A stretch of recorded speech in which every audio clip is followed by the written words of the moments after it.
आज के इस वीडियो में हम लोग डिस्कशन करेंगे numerical problem number 18 from Nutan ISC physics book from the chapter motion in a straight line या motion in one dimension and specially motion under gravity. बच्चों, यहाँ पर क्वेश्चन कह रहा है कि एक बच्चा है, एक बॉय है, जो कि एक बिल्डिंग के रूफटॉप पे या छत पर खड़ा हुआ है और ये बिल्डिंग की जो हाइट है, ये हाइट बच्चों 40 मीटर दी हुई है और वो एक गेंद को प्रोजेक्ट करता है vertically upward with a velocity of 10 metre पर सेकेंड। तो बच्चों, ये जो बिल्डिंग है, इस बिल्डिंग की जो हाइट है, ये हाइट 40 मीटर की है और ये एक बच्चा है और इस गेंद को ये ऊपर की तरफ प्रोजेक्ट कर रहा है। और किस वेलोसिटी से ये प्रोजेक्ट करता है बच्चों? इसको ये 10 मीटर पर सेकेंड की वेलोसिटी से प्रोजेक्ट करता है।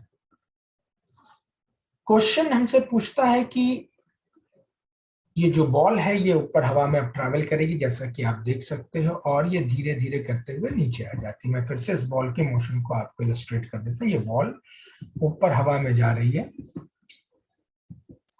जाती है, हाईएस्ट पॉइंट पर पहुंचती है और फिर इसके बाद ये ट्रैवल करते हुए नीचे आ जाती है। अब हमारे पास बच्चों यहाँ पर 3 क्वेश्चन है जिनको आंसर करना है। पहला क्वेश्चन ये कहता है कि भाई बॉल कितनी देर तक हवा में रही, after how long will the ball strike the ground. दूसरा क्वेश्चन कहता है कि भाई बॉल कितनी देर के बाद उसी पॉइंट से पास करती जहां से वो प्रोजेक्ट की गई है, यानी अगर आपने इसको इस जगह से प्रोजेक्ट किया तो ये यहीं से यहां तक वापस आने में कुल कितना टाइम लगा देते हैं। और तीसरा कहता है कि भाई वो किस वेलोसिटी से ग्राउंड को स्ट्राइक करती है। तो बच्चों, यहाँ पर 3 क्वेश्चंस हैं। तीनों क्वेश्चंस हमें मोशन इन वन डायमेंशन के डेप्थ को समझने के लिए हेल्प करेंगे। तो let's try to understand what the questions are stating to us. चलिए, तो सबसे पहले मोशन इन वन डायमेंशंस को पढ़ने के लिए आपको काइनेमैटिक्स की इक्वेशन ऑफ मोशन मालूम होनी चाहिए। अगर नहीं मालूम है तो मैं यहां पे लिख दे रहा हूं इक्वेशन ऑफ मोशन। कहां से आ रही है? ये काइनेमैटिक्स से आ रही है। ये काइनेमैटिक्स की है राधा। 3 इक्वेशन है, आपने इवन अपने जूनियर क्लासेस में भी पढ़ी होंगी। v is equals to U plus A T. दूसरी इक्वेशन है बच्चों v square is equals to U square plus 2as। और तीसरी इक्वेशन यहां पर जो आपके सामने है वो है s is equals to U T plus half A T square. ये तीनों ही हमारी बेसिक इक्वेशंस हैं काइनेमैटिक्स। इन तीनों इक्वेशन में सिंबल्स के क्या मीनिंग होते हैं, जरा इस बात को समझ के चलिएगा। कैपिटल वी, सॉरी, जो स्मॉल वी है, स्मॉल वी ये स्टैंड करता है फाइनल वेलोसिटी के लिए। यू बच्चों यहां पर इनिशियल वेलोसिटी को सिग्निफाई करता है। ए एक्सेलरेशन है। अगर आप ग्रेविटी के इन्फ्लुएंस में फेंक रहे होते हैं गेंद को तो इसे आप एक्सेलरेशन ड्यू टू ग्रेविटी भी कह सकते हैं। और यहां पर बच्चों एक जो बड़ा इंपॉर्टेंट है एस, इसके बारे में आपको जरूर ध्यान से समझ लेना। एस जो है वो डिस्प्लेसमेंट होता है और ये कतई डिस्टेंस नहीं होता। क्लियर है बात? एस जो है बच्चों इस इक्वेशन में डिस्प्लेसमेंट है और ये डिस्प्लेसमेंट है, डिस्टेंस नहीं है। इस बात को आपको जरूर दिमाग में रखना होगा। और बच्चों ये चारों के चारों ही टर्म हमारे वेक्टर क्वांटिटीज होती हैं और चूंकि ये वेक्टर क्वांटिटीज हैं तो इसके साथ हमें सेंस ऑफ डायरेक्शन को हमेशा इंक्लूड करना चाहिए। इसी के बाद यहां पर एक और टर्म आ जाता है टी, और बच्चों टी का मायने होता है टाइम या टाइम इंटरवल, और ये एक स्केलर क्वांटिटी है।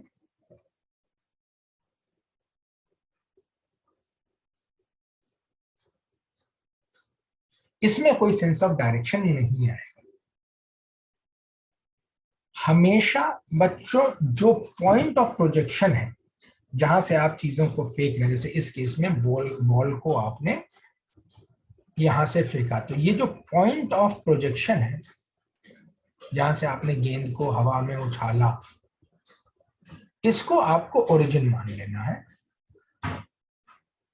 और ओरिजिन से जब आप ऊपर जाते हैं तो ऊपर के डायरेक्शन को हमेशा पॉजिटिव साइन के साथ लिखेंगे और नीचे को हमेशा नेगेटिव साइन के साथ देंगे। तो बच्चों जब कभी भी आप किसी भी वेक्टर क्वांटिटी को डील कर रहे हैं तो इस बात का विशेष ध्यान रखिएगा कि भाई अगर कोई चीज पॉइंट ऑफ प्रोजेक्शन से ऊपर जा रही है तो उस फिजिकल क्वांटिटी को, उस वेक्टर को आप पॉजिटिव साइन के साथ लिखिएगा, और अगर कोई भी चीज पॉइंट ऑफ प्रोजेक्शन से नीचे की तरफ आ रही है तो उसको आप हमेशा नेगेटिव साइन के साथ लिखेंगे।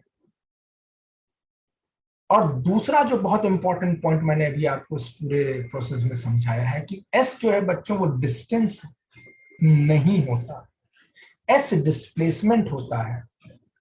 अब डिस्प्लेसमेंट और डिस्टेंस में क्या अंतर है, जरा उस बात को थोड़ा सा एनालाइज कर लें, थोड़ा समझ लें, और तब हम लोग इसमें फिर आगे इस तरह के न्यूमेरिकल प्रॉब्लम्स को आगे की तरफ सॉल्व करके समझते हैं कैसे हमें इसको यूटिलाइज करना है बच्चों।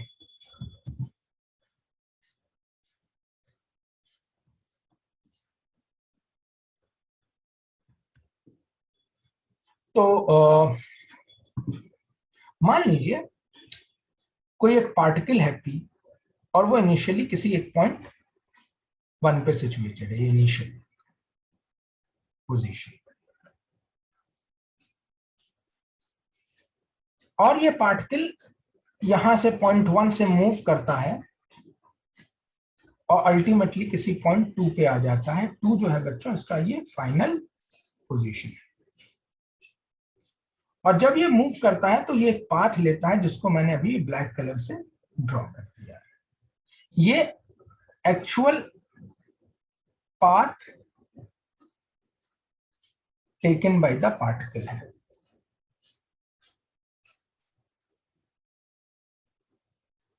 और बच्चों जो actual path taken by the particle होता है उसको हम लोग कहते हैं ट्रैजेक्टरी। ये ट्रैजेक्टरी या एक्चुअल पाथ, इसी को आप डिस्टेंस कहते हो। यहां पर मैंने एक सिचुएशन आपके साथ बनाई जहां पर पार्टिकल पॉइंट 1 से पॉइंट 2 जाता है एक पर्टिकुलर पाथ के अलावा। हो सकता है दूसरी बार जब पार्टिकल पॉइंट 1 से पॉइंट 2 की तरफ चलता है, मान लीजिए कि आप अपने घर से निकलते हैं और स्कूल के लिए चलते हैं, तो किसी दिन आपने पाथ 1 को फॉलो किया। जब आप किसी दूसरे दिन स्कूल के लिए चल रहे होंगे और अब आज आप इस पाथ को ना लेके, आज आपने अपने फ्रेंड से मिलना था तो आपने एक दूसरा पाथ ले लिया, और इस पाथ को मैंने ग्रीन कलर के कलर से इंडिकेट किया हुआ है, और ये आज आपका पाथ 2 है। अब ये भी एक पाथ है, ये भी एक distance travelled.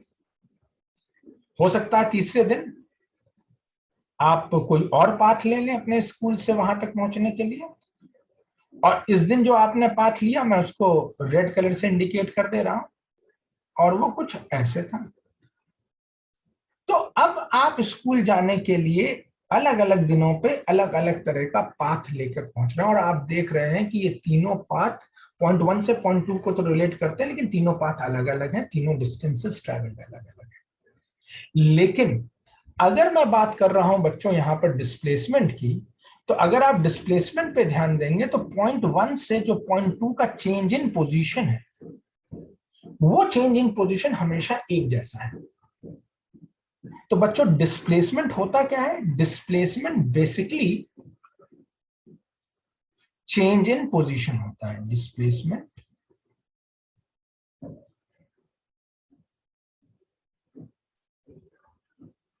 is equal to change in position। तो पहले बच्चा पॉइंट 1 पे था, फाइनली बच्चा पॉइंट 2 पे हुआ, और ये जो इसने पॉइंट 1 से जो पॉइंट 2 का ये जो चेंज इन पोजीशन हुआ है, ये चेंज इन पोजीशन किसको रिप्रेजेंट कर रहा है बच्चों? यही डिस्प्लेसमेंट को रिप्रेजेंट करता है। तो इक्वेशन में जो आप एस पाते हैं, इक्वेशन ऑफ मोशन में जो आप एस पाते हैं, वो कभी भी डिस्टेंस नहीं होता है, वो एक्चुअली डिस्प्लेसमेंट होता है। और डिस्प्लेसमेंट हमेशा चेंज इन पोजीशन को रिप्रेजेंट कर रहा होता है। ये डिस्प्लेसमेंट है। 1 से 2, direct shortest path between point 1 and 2, direct path between point 1 and 2 represents the displacement.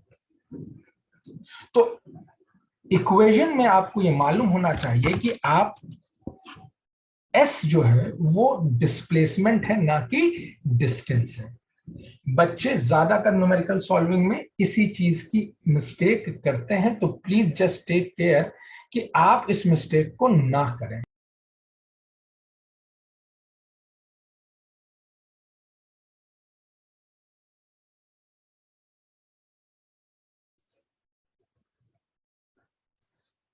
अब बच्चों, what makes displacement so important then distance? अगर आप इसी डायग्राम में देखो, जब मैंने अलग अलग पाथ लिया तो हर पाथ का जो डिस्टेंस है वो अलग अलग है, लेकिन टू द कॉन्ट्ररी अगर आप डिस्प्लेसमेंट देखो तो irrespective of the different path that the child takes, the displacement is always one and the same. तो बच्चों, यही बात डिस्प्लेसमेंट को खासियत देती है कि डिस्प्लेसमेंट जो है वो इंडिपेंडेंट होता है पाथ टेकन के। तो what makes displacement so important? It is independent of the path taken by the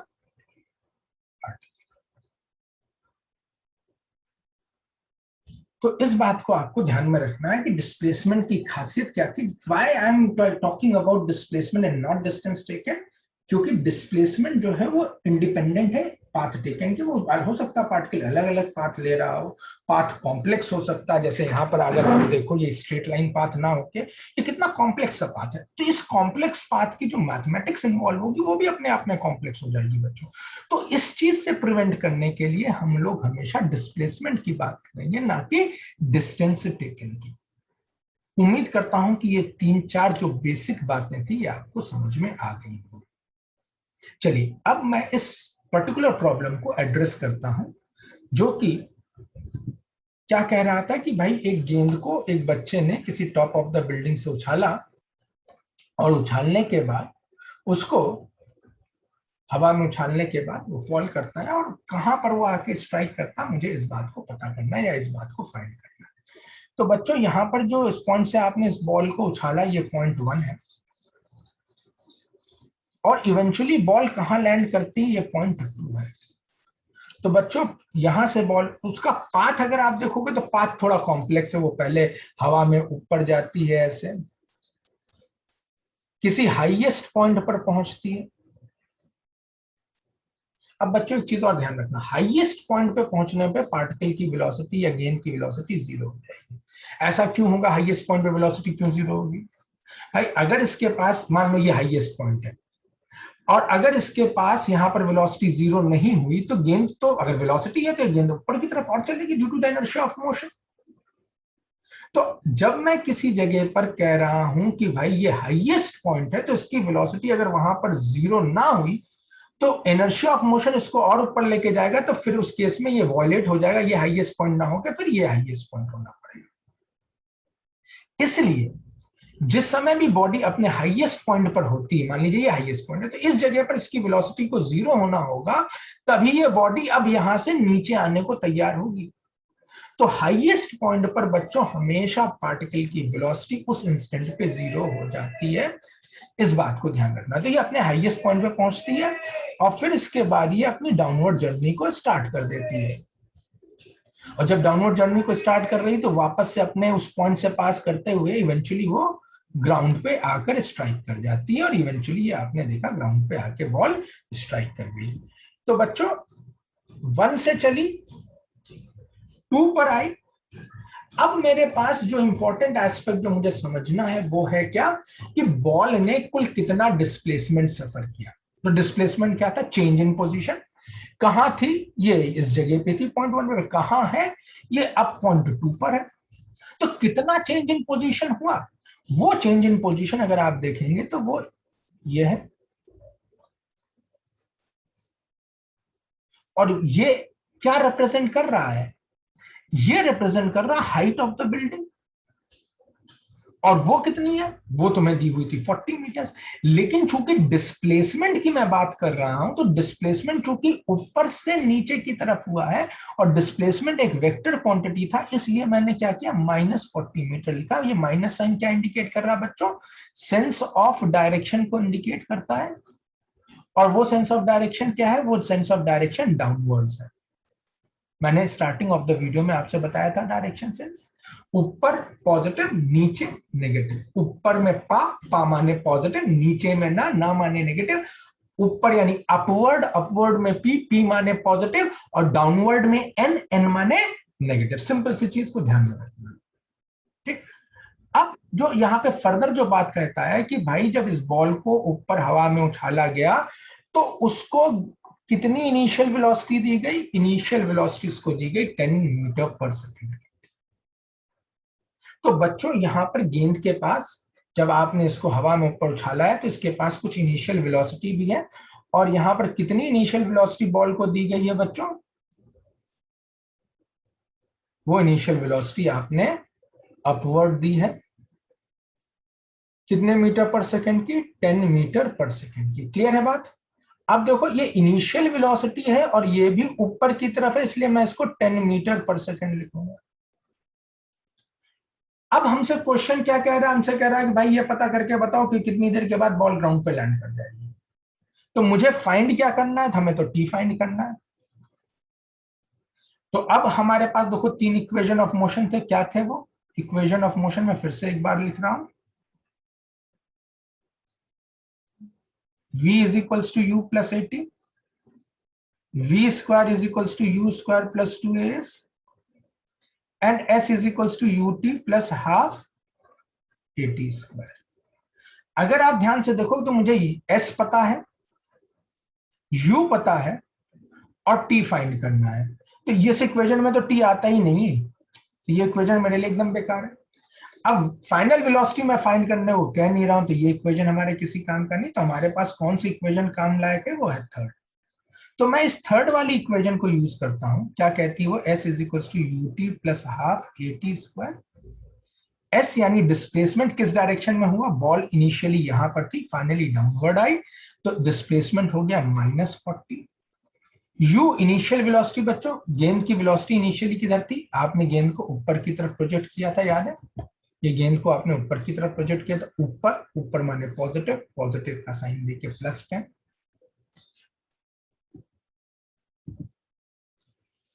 so यहां पर अब आपके पास साइन देना +10।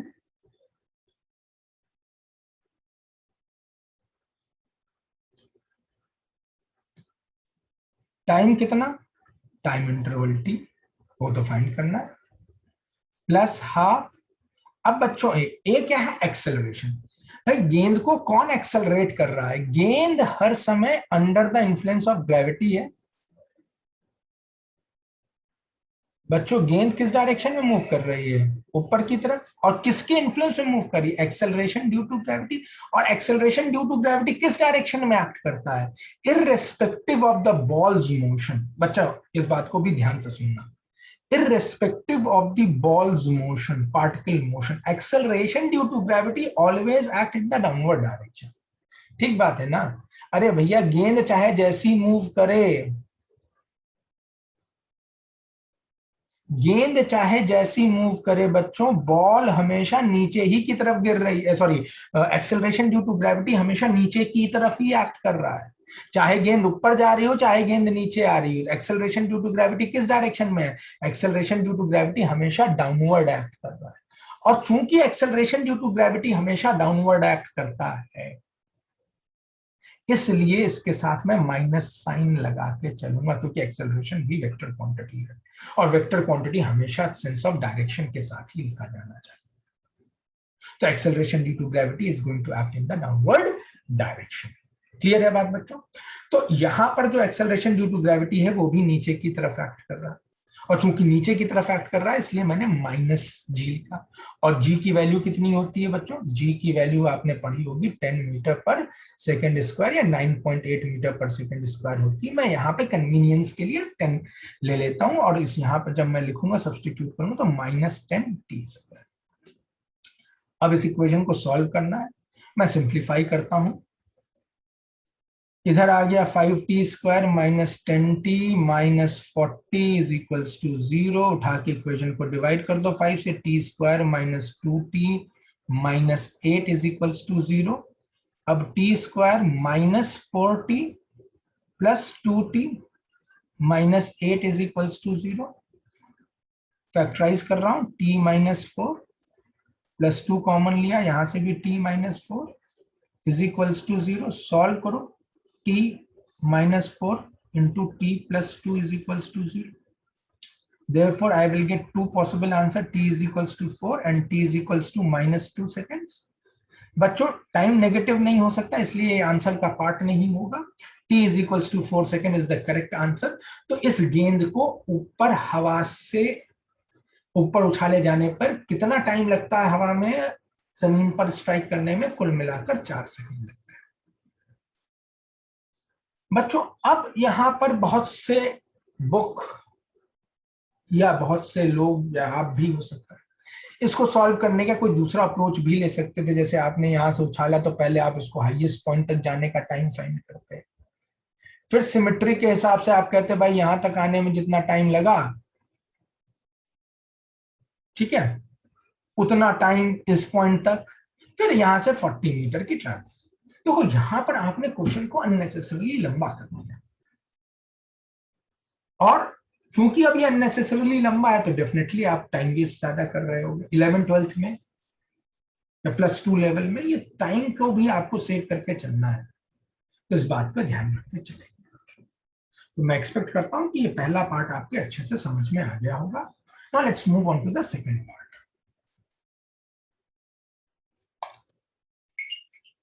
अब second part of the question क्या कहता है बच्चों? Second part of the video second part of the question क्या कह रहा है यहाँ पर कि भाई वो टाइम फाइंड करो जब बॉल उसी पॉइंट से पास करे जिस पॉइंट से प्रोजेक्ट की गई। यानी भाई बॉल कहां से आपने प्रोजेक्ट करी? बॉल को आपने पॉइंट 1 से प्रोजेक्ट किया, ये यहां से ऊपर जाती है, हाईएस्ट पॉइंट से वापस होते हुए फिर ये नीचे आती है। तो जब वो इसी पॉइंट से, जिस पॉइंट से प्रोजेक्ट हुई, उसी पॉइंट से गुजर रही हो तो उसमें उतनी देर में कितना टाइम इंटरवल बीता। तो फिर से मुझे टाइम फाइंड करना है। इनिशियल वेलोसिटी आपको मालूम है ऊपर की तरफ जा दी गई है, कितनी ऊपर की तरफ? 10 मीटर पर सेकेंड ऊपर है इसलिए पॉजिटिव है। अब बॉल जब उसी पॉइंट से पास करेगी बच्चों तो उसने एक्चुअली डिस्प्लेसमेंट कितना ट्रेवल किया? भाई जो इनिशियल पॉइंट था वही तो अब उसका फाइनल पॉइंट है। तो जब initial point and the final point are the same तो डिस्प्लेसमेंट यहां पर बच्चों क्या हो जाएगा? डिस्प्लेसमेंट अब आपका 0 हो जाएगा। तो डिस्प्लेसमेंट अब आपका यहाँ पर 0 हो गया। फिर से मुझे इनिशियल वेलोसिटी पता है, डिस्प्लेसमेंट पता है, टाइम निकालना है। इक्वेशन नंबर 3 पे चलते हैं सीधे। s is equals to ut plus half at²। अब s डिस्प्लेसमेंट है 0, इनिशियल वेलोसिटी कितनी है बच्चों? वो है ऊपर की तरफ, इसलिए +10 मीटर पर second into time t plus half. अब जैसा मैंने अभी थोड़ी देर पहले बोला कि irrespective of the ball's motion the acceleration due to gravity will always act in the downward direction। भैया गेंद किस तरफ मूव कर रही है ये मैटर नहीं करेगा, एक्सेलरेशन ड्यू टू ग्रेविटी हमेशा नीचे की तरफ ही एक्ट करती है। अब चूंकि एक्सेलरेशन ड्यू टू ग्रेविटी हमेशा नीचे की तरफ एक्ट कर रही है इसलिए उसको -10 मीटर पर सेकेंड स्क्वायर से मैं लेके चल रहा हूं। नीचे की वजह से माइनस साइन दिया, और उसका जो मैग्नीट्यूड होता है एक्सेलरेशन ड्यू टू ग्रेविटी का वो 10 मीटर पर सेकेंड स्क्वायर का होता है। तो यहाँ पर जब इक्वेशन में मैं सब्स्टिट्यूट करूंगा एक्सेलरेशन ड्यू टू ग्रेविटी तो आ गया -10t²। अब इसको रीअरेंज कर लेते हैं बच्चों और सॉल्व कर लेते हैं। तो आपकी इक्वेशन बनी 5t² -10t is equals to 0। 5t common ले लो, t -2 seconds is equals to 0। Therefore t is equals to 0 और t is equals to 2 seconds। तो बॉल कब अपने ओरिजिनल पॉइंट से, जहां पॉइंट ऑफ प्रोजेक्शन है वहां से पास करेगी, वो है आफ्टर 2 सेकेंड्स। 0 सेकेंड पे तो थी, तो आफ्टर 2 सेकेंड्स वो वापस उसी पॉइंट से फिर से पास करेगी। तो बच्चों ये आपका सेकेंड पार्ट का सोल्यूशन था। और तीसरा पार्ट अब मुझसे कह रहा है कि भाई किस वेलोसिटी से बॉल ग्राउंड को स्ट्राइक करने वाली, जब ये स्ट्राइक कर रही तो उसकी वेलोसिटी क्या होगी वाइल स्ट्राइकिंग। तो मुझे फाइनल वेलोसिटी चाहिए बच्चों, तो फिर मैं क्या करूंगा, फाइनल वेलोसिटी के लिए v is equal to U plus A T, इसमें ही फाइनल वेलोसिटी मिलती है। मुझे टाइम पता है कि नीचे आने में उसको कुल कितना टाइम लगा, वो 4 सेकंड था भी सबसे पहले हम लोगों ने निकाला था। तो v फाइनल वेलोसिटी फाइंड करना, इनिशियल वेलोसिटी कितनी है बच्चों, वो है प्लस 10 मीटर पर सेकंड। तो प्लस 10 प्लस ए, एक्सेलरेशन कितना है बच्चों, वो है -10। ध्यान रखना इक्वेशन में हमेशा प्रॉपर साइन कन्वेंशन का यूज करना है। Vector quantities must be used with the sense of direction, ऊपर की तरफ पॉजिटिव और नीचे की तरफ नेगेटिव। -10 और टाइम एक स्केलर क्वांटिटी था, कितने सेकंड का था, 4 सेकंड। तो velocity comes out to be +10 -40 and on solving this comes out to be -30 metre पर सेकेंड। तो बच्चों यहां से जिस वेलोसिटी से बॉल ग्राउंड को स्ट्राइक करने वाली है उसका मैग्नीट्यूड तो 30 मीटर पर सेकेंड है। यहां पर ये जो माइनस साइन है बच्चों बड़ा इंपॉर्टेंट है, ये माइनस साइन क्या बता रहा है, सेंस ऑफ डायरेक्शन। ठीक है, तो ये जो नेगेटिव साइन यहाँ पे लगाया है आपने या लग के आया, मैथमेटिक्स ने बताया, ये क्या बता रहा है कि the ball is travelling in the downward direction and when it's striking in the downward direction with the velocity whose magnitude, जिसका मैग्नीट्यूड कितना है 30 मीटर पर सेकंड का, लेकिन वो किधर की तरफ डायरेक्टेड है, नीचे की तरफ। दैट मींस जब बॉल स्ट्राइक कर रही थी धरती को तो नीचे की तरफ स्ट्राइक कर रही थी, तो ये डाउनवर्ड डायरेक्शन के लिए नेगेटिव साइन है। तो इस बात का ध्यान रखना, जब आप वेक्टर्स इक्वेशन से डील करेंगे तो प्लस या माइनस साइन का काम सिग्निफाई करता है सेंस ऑफ डायरेक्शन। एक्सपेक्ट करता हूं कि बच्चों आपको इस सॉल्यूशन से इस क्वेश्चन को सॉल्व करने का तरीका समझ में आ गया होगा। प्लीज अगर अभी तक आपने मेरे इस चैनल को सब्सक्राइब नहीं किया है तो प्लीज सब्सक्राइब कर लें और इस वीडियो को अपने फ्रेंड्स, अपने क्लासमेट्स के साथ शेयर करें ताकि उनको भी एक अंडरस्टैंडिंग मिल सके। Thank you very much. अगर आपको इस वीडियो से अंडरस्टैंडिंग बढ़ती है तो please give me a like and share this video.